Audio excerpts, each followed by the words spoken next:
অনেক ষড়যন্ত্র চলছে, কোনো ষড়যন্ত্র লাভ হবে না। নির্বাচন ফেব্রুয়ারিতে হয়ে যাবে, নির্বাচন সঠিক সময় হবে, এর কোনো ব্যর্থ ঘটবে না।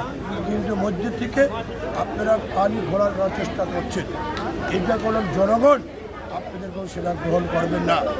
আপনারা বলছেন, আপনাদের সাধারণ সম্পাদক বলেছেন নির্বাচন যদি না হয়, কি বলে, ফেব্রুয়ারিতে না হলেও চলবে, তারপরেও নভেম্বরে আপনারা গণভোট চেয়েছেন। এটা কি সম্ভব? গণভোট কি চারটিখানি কথা? গণভোট একটা নির্বাচন। আমাদের গণভোটের বিপক্ষে বিএনপি কখন না। বিএনপি চায় গণভোট এবং জাতীয় নির্বাচন একসাথে হোক, তাহলে মানুষের মধ্যে স্বস্তি আসবে, মানুষ তার সময় মতো ভোট প্রয়োগ করতে পারবে। আগামী ফেব্রুয়ারিতে নির্বাচন হবে, সেই লক্ষ্যে আপনারা কাজ করুন। আপনার এলাকার মানুষের সাথে মিশুন।